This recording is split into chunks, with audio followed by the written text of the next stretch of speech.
All right, Tennessee Titans fans, we are being talked about on NFL Live on ESPN, and I bet you can guess why.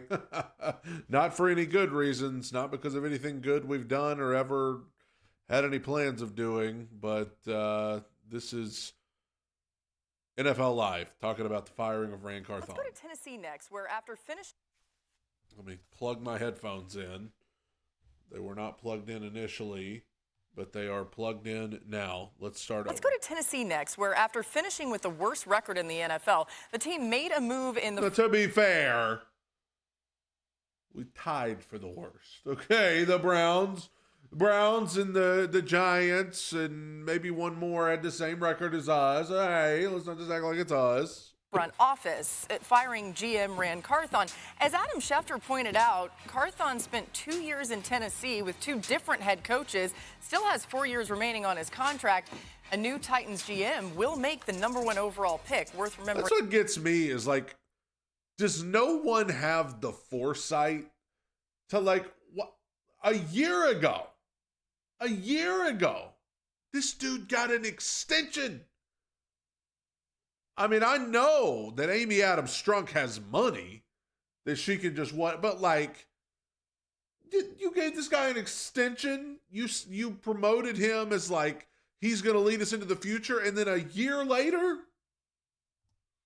bring that as well. So, Roz, what more can you tell us about this decision? So the power in the organization will lie with a man named Chad Brinker, who is the president of football operations. He's been there 2 years, 13 years before that with the Green Bay Packers. And Brinker, in a statement to the team's website today, talked about what they're looking for in the next GM. He said they want somebody with a scouting background, somebody with extensive experience scouting college players for the pros. Ron Davenport, who's a reporter for ESPN and the Tennessee Titans, said the guy that they're looking for to be the new GM sounds an awful lot like the guy they just fired. Scouting background, like all of this stuff. It's just, and I still don't understand if Chad Brinker is going to be the one making the decisions anyway. Why are we even hiring a GM? Setting a draft board so you can see what the issue is here in Tennessee. They believe the new GM's job will be to evaluate talent and put a roster together that way. But Brinker will have the final say over the roster, regardless of who they bring in as general manager. Interesting. Who wants that job? I mean, even in any line of work, it's like, hey, we're going to hire you to be in charge, but you're not actually going to be in charge. Like, you're going to have the title of GM, but you're essentially just going to be like everybody else. You're just going to be a talent evaluator, and you can suggest stuff that we should do, but ultimately you don't have the final say. Like, that's not even a GM.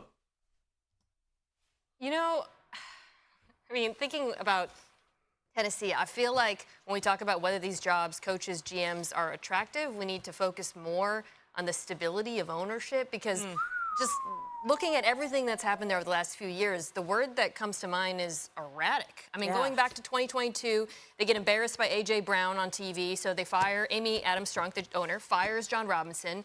You think Mike Vrabel's got more power, but then they pair him with Carthon, and then they fire Mike Vrabel. Here's my question. Back to John Robinson. I still say, like, he deserved what he got. The A.J. Brown trade was idiotic.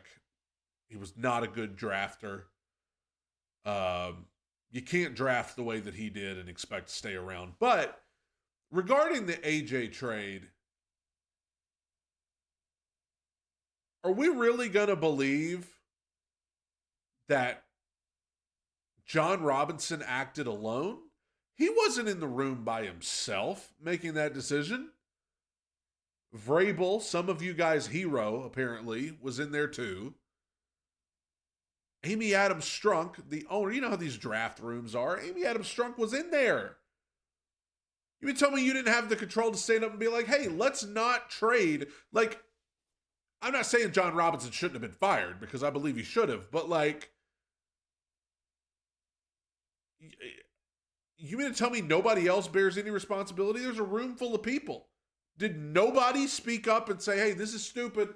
This is idiotic. We don't need to do this. Nobody? And well, let's hear what she says. And then you think, okay, well, now Ran Carthon's got the juice, and this is a rebuild, and they must know that it's a rebuild, right? Well, no, because they didn't get enough wins to her liking, so she fired Ran Carthon. And that's not to say that I agreed with all of his signings and draft picks necessarily, but it seems to me that ownership in Tennessee, one, has a misapprehension of who their roster is, the fact that they're rebuilding, and a deep lack of patience. I mean, she's just... Okay, so deep lack of patience, that's probably a part of it. I cannot argue when you talk about the words erratic and impulsive or all over the place, impatient. Yes, those are all words that I would also use to describe. I will say that Rand didn't do himself any favors when he said things leading into this season, such as, we have checked every box. That's something he said that got a lot of attention when he said, we've checked every box that we needed to check. We're ready. I think, I know for me, my expectation going into this season, I mean, listen, we all know what they did in the offseason and all the people they signed.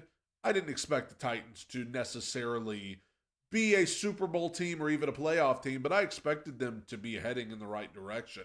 I expected them to be a little bit improved at least. So I get the expectations of this is a rebuild. It's going to take time. I understand that. But I also think that there were certain people within the Titans organization that may have planted the seed. And I'm not saying it was Rand. I don't know. I do know he said we checked every box that we needed to check. But I feel like somebody or some people within that organization put unrealistic expectations in the owner's head of what this season would be. I think there were people, maybe I've heard that Amy Adams Strunk watches Titans content to see where the fans are and what the fans are saying. And a lot of us fans were excited going into this season. Maybe she watched some of that and got excited too, and then was let down by the result. You'd have to be crazy not to be let down by the result, but I don't know. Maybe Rand behind the scenes was telling her, well, I'll have this fixed within 2 years. Maybe. I will never know. But it's hard to argue that even though it is a rebuild, I think some people within that organization expected something different this year. Pressing the red button over and over and over. And if I'm on the outside looking at this and looking at that job, Dan, smiling, I would go with a lot of hesitation because the ownership is what remains. Well, and it's interesting, too, because key free agents, Jerome Baker. What? You played like 2 games. as you brought up when they fired Vrabel, and remember at the time they were saying there were philosophical differences between Carthon and Vrabel and what they wanted to do, what he wanted to do. I guess the question is, like, what is the philosophy? Exactly. What is the long-term vision for this franchise? Because it's apparent that this is an owner who seems motivated by short-termism. Go ahead, Graz. Yeah, Mina's right that it seemed like it should have been a rebuild, but the Titans actually spent a pretty fair amount of money in free agency last year. Remember, I mean, they traded for L'Jarius Sneed, gave him a contract. They signed Calvin Ridley. So they were expecting to be competitive, and they very much were not. And, you know, I think a big factor here is Will Levis, who was drafted high in the second round 2 years ago with the hope. When you don't have good quarterback play, or when the guy you drafted turns out to just not be who you wanted him to be, that gets people fired. I will say, that gets people fired. Hope that he could be a franchise quarterback has not panned out, and it feels like Ran Carthon has borne the brunt of that and some of these other decisions. The Titans had higher hopes for this year than, we'll have the number one pick. That's the key.